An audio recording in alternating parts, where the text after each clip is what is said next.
So I Mm-hmm. have an email template that I use for the LOEs. Mm-hmm. Yeah. Um, this one I kind of updated a little bit. So it's already set in my Google Docs where Mm-hmm. it's already the standard. So usually it's the date, letter of Mm-hmm. explanation, the letter is regarding to, a brief explanation of what we need to do, what we're writing the letter of explanation for. Mm-hmm. I have this line saying that if they have any further questions, to please reach out to us or to me. Mm-hmm. Um, and then it's the borrower's signature. And Mm-hmm. then this standard, just the signature that I have for Mm-hmm. for the buyer. So most of the LOEs are signed by the borrower.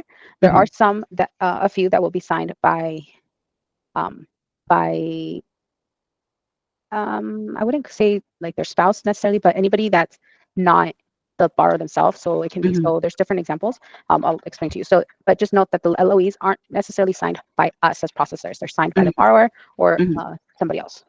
Okay. Okay.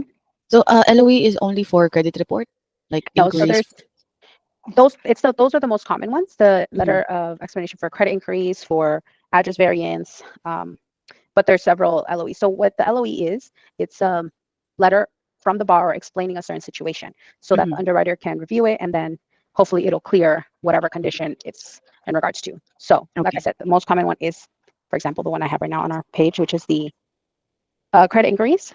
Mm-hmm. We can need sometimes they'll do like a letter of explanation regarding an employment gap. So for example, if the borrower went on a maternity leave for like 8 months, Mm-hmm. um, she can explain saying like the borrower can explain that the dates that she was working at the previous job, she went on maternity leave and then she started working again, whether she went back to the same company or if she went to work at a different company, Okay. right? Mm-hmm.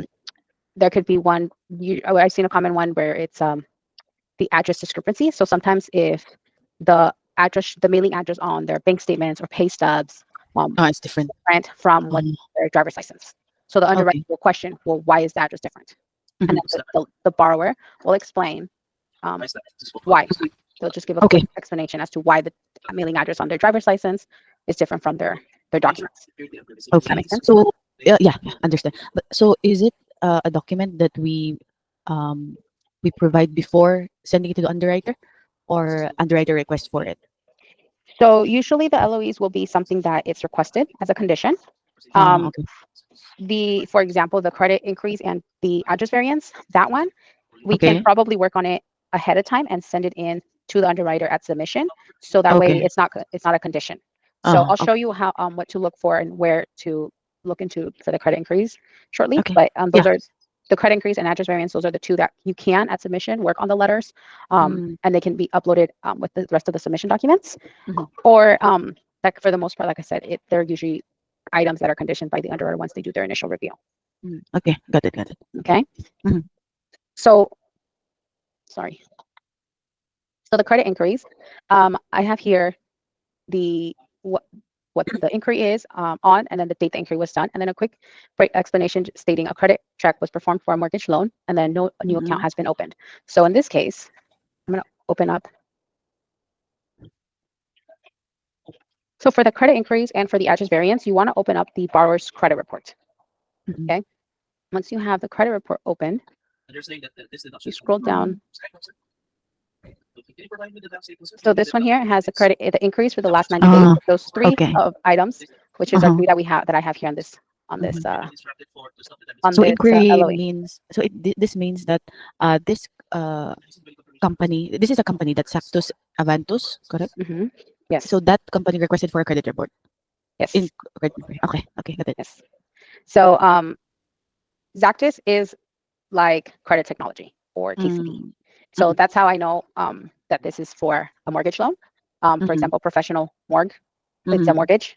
Yeah. Usually this here would show banking, finance, is usually what the Mhm, inquiry is about. And I'll mhm. put mortgage loan. You can, if Okay. you're not sure what it is, you can always Google search. And then if in your Google search it says something about mortgage or home loan, then I would just go ahead and Mhm, put the standard that it was performed for a mortgage loan. mhm. Okay. Okay. So if they open any accounts, Mhm, we have to state it in the system in the letter that they opened an account. In this case, they didn't open any account. So the way for us to check is, as you can see, it has the dates here. So you're going to put mhm, what the inquiry, whoever ran the inquiry, the date it was ran, and then the brief mhm, explanation. So we're going to mhm, check that if they opened any of these accounts, we're going to go ahead and just scroll all the way to the top. And then mhm, so the creditor, it's the name of the card or loan that has their account. It Mhm. has the account number, the date it was reported, and then there's two dates here. The date opened is the top date, and then the DLA is stands for date of last activity. Mhm. So we are going to look for the creditor name to see if any of these match our three Mhm. entries, and we're going to look for the date opened. So Mhm. usually when there are credit cards, like for example, like this one, this is WFBNA, it's Wells Fargo. Mhm. Sometimes there's a Home Depot, there's a TJ Maxx, there's it's SYNCB. That one's usually Mhm. for a store credit card. Okay. So all of those cards, there's a lot of people can get more than one card, right? Oh yeah. So there's Best Buy. So all those cards. So like, let's say they had several, we can look for that specific, but then it can show up more than one time, Oh right? okay. So for Yeah. example, this one here has CBNA, and then we have the CBNA here.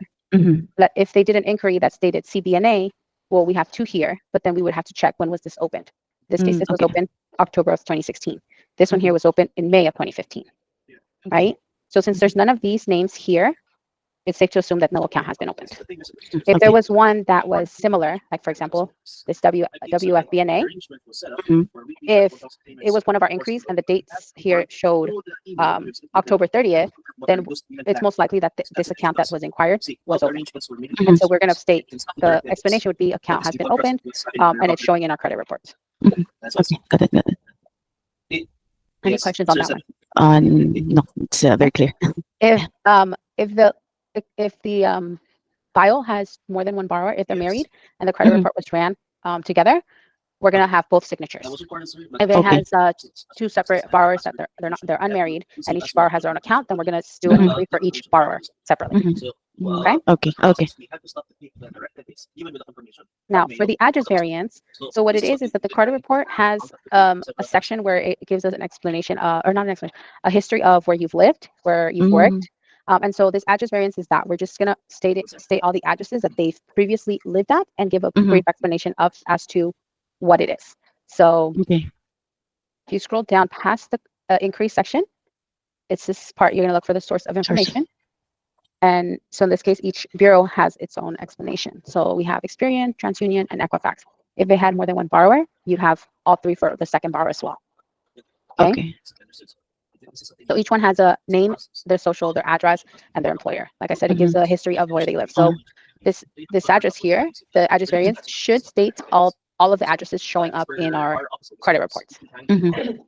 So in this case, I have 10311 Sherman Grove Avenue in Sunland, California. And then Okay. the explanation that I put is my previous address, no ownership interest in the property. Mhm. I This letter should have all of the addresses. So this one has two more, a Balter Street and Mhm. Arcakit Avenue.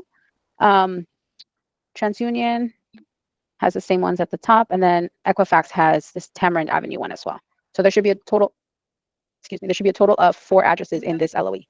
Right Okay. now, when I was typing this up, I only did one, Mhm. just for training purposes, and Mhm. templates, Yeah. Yeah. but that's usually what it is. So Yeah. for this one, for the address variance, you need to verify that if they own any type of interest in the property, or if they maybe if they're on title. So usually the ones that have a unit most likely are apartments.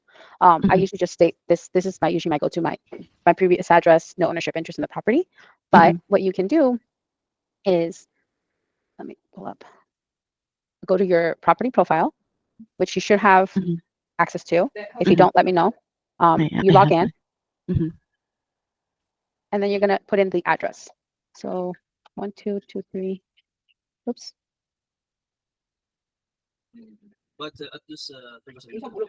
Cameron Avenue, number 7.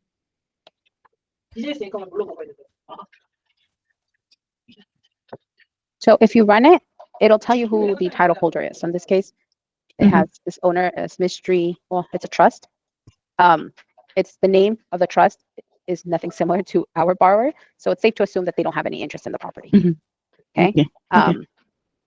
So you would do this search for all of the addresses showing up on their credit report, all the addresses you're doing the LOE for. Okay. Mhm. Yeah. All right. Any questions on Okay. this so far? Do you have to check with the borrower? Um, Everything like all the addresses. Is it better to check with him or just we'll just If keep it you're like? usually we just go to the standard. If we do the search and the owner does not show up, Mhm. then Mm. it's just standard. They don't have any ownership. We can just Oh. say it's a previous address. Okay. Okay. So Um, not if required to let's say call. the trust was had his name Avatis Markarian, Mm-hmm. well, we can assume that the borrower might have a trust and Mm-hmm. maybe this is his property. If we don't have any mortgage statement or documents regarding the property, then you can reach out to the loan officer to confirm with the with the borrower Oh, if okay. they have any interest in the property before you complete the LOE. Okay. Okay. Got it. Got it. It can be that usually for like names that are very common, like um, with they might show up, and then I would just confirm, like, hey, does Okay. this property belong to this borrower? If Mm-hmm. not, then you can just say the property does not belong to me. It's my name is a common name. I have no Mm, interest in okay. this property. Okay. Got it. Okay. Mm. Mhm. Yeah. Got it. Okay, so the next LOE here that I have is the 100% access letter. So this access Mhm. letter is one of the letters that I kind of mentioned that is not necessarily signed by our borrower. So what this letter is, for example, a married couple, only one of them is on the loan, um, but the bank statement has both of their names. The person that is not on the loan has to give our borrower 100% access to that account. Okay. So for example, this one here, Peter Lee is my husband, and he has 100% access to the Bank of America account number. Mhm. And then should you have any further questions, please reach out to me. Um, Okay. so usually for this one, it's sometimes it's family members like a mom and child. You can just say my son or my mom or my dad or whatever has 100% access letter to our joint account. You always want to give the name of the bank account, the bank name, and the Mhm. at least the last four of the account number. As you Okay. know, some bank statements have more than one account within that statement. Make sure you do know all accounts on the letter. So if the Mhm. account is a consolidated account and it has three different accounts, but we only give them access to one account, then Mhm. technically the borrower couldn't use the other two accounts. If let's say Okay. they were trying to use that for final funds. Mhm. Okay. Okay. Got it. So Yeah. make sure you always put in the account number um, of all of the accounts in that statement that you're trying to give them access to. Okay. But Okay. if it's like several accounts, do I have to put separate, or just I can put it in one document and then just jot down every bank and then Correct. account Yeah. number. Okay. Mhm. Okay. Yeah. Mhm. As long as all of them are from the same borrower or from the same. For example, if one is from Elena and then the other one's from Tracy and the other one's Mhm. from John, giving access to their account to their dad, Mhm. then each one who's giving them access would have to do their own letter. But if we Okay. have five different accounts and they're all from Elena One. to Peter, you can join all of them on one letter. Okay. Okay. Does that make sense? Yeah, makes sense. Okay. Next one I have here is our address discrepancy. Again, I kind of went over this one. Mhm. This is just if the mailing address on their documents is different from the address that the bar reported or the address on their um, driver's license. Mhm. Okay, Oh, just yeah. give a just give a quick brief explanation as to why the address is different. Most of the time, it's usually, at least that I've seen, the address is when they've purchased a property and they're refinancing and they just purchased a property like a year ago. Most of the time, the addresses aren't updated, and so Mhm. usually I just say, oh, I just bought the property. I haven't updated my address on my driver's license, or whatever the case may be. Right? Yeah. Okay. Okay. Mhm. Okay. Got Again, it. we have an employment gap here. As I had mentioned previously, um, Mhm. let's say if they go on a maternity leave, you can just state, I have a gap between my employments because I went on maternity leave for such and how many months. I'm Mhm. back working. I started with this new company, and then you can put in the date that they started, or if they Okay. went back to their previous work. I went back to work on what date. Okay.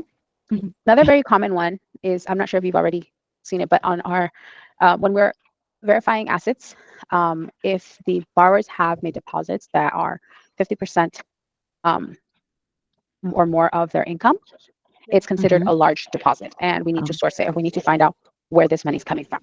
Mhm. So usually, Well, depending on how many accounts, you can put them all in the same account within the same letter. Just the way I have it is the deposit amount on when the deposit was done, and then onto the account that it was deposited to. So in this case, there was two different deposits. yeah. One Okay. going into the 3137, the other one going into the 2537. So once you just kind of write down what the deposit is, you want to give a brief explanation as to what it is. So in this case, I put that it was a bonus deposit. Um, Mhm. and in this case, we did have a copy of that pay stub showing that the employer's name, right? Or this one Okay. here, it was transferred from the Wells Fargo account. So this one was transferred from this account, Mhm. which we were able to confirm because this account, the statement that we had for this account, was showing the money being withdrawn. Okay. Okay. Okay. What is the range of like the amount where we consider it as a large deposit? Like, is it from So again, 50,000? it's no, it's any deposit that is 50% or more of their income. So if their income is 10,000, Uh-huh. so if their income is Monthly. 10,000, Month. yes. Okay. If their income is 10,000, 50% of that would be 5,000. So anything So more than 5,000 five or higher higher. would be considered a large deposit for this specific borrower. If we Okay. had our borrower whose monthly income was 3,600, 50% of that is 1,800. So anything that's over 1,800 is considered a large deposit. Mm-hmm. If we have a Okay. borrower whose monthly income is 25,000, 50% of that would be 12,500. So Mm-hmm. anything higher than that would be considered a large deposit. So it's case by case. Okay. Good. Okay. So I have to indicate one by one. If it's a lot, then I'll have to indicate everything, right? Yes. Oh, okay. Okay. Mm-hmm. I think that's about it. These are mostly common ones that, like I said, that we Mm-hmm. usually see. There are a few that we might need to explain. If you're unsure, you can always Mm-hmm. ask Yeah, me. yeah. But Mm-hmm. these are most common LOEs. Okay. Okay. But this template that you have shared, I can use it, right? Like, this Yep. is the common template for the team. These are Okay. yeah. Okay. Yeah. So I haven't experienced. I have yesterday I asked you, right, the how to make that LOE. Then I was supposed to do it, but then the borrower canceled the transaction. Yeah. So I wasn't able to like That's practice on fine. my own. Yeah. So So next time. like I said, I know it was something that was newly assigned and it hadn't been Yeah. assigned to you before. So we're trying to see if I can use the previous training that I've done. Mm-hmm. That way, it to see if you guys Mm-hmm. can do it. And then if not, then if you guys still have questions. Obviously, we can always jump into a Mm-hmm. call or Yeah. further explain something. But Mm-hmm. that's why I kind of wanted to go over the Mm-hmm. LOEs Yeah. because I know you had questions yesterday. Yeah. But hopefully, we answered your Yeah. questions. Everything's yeah.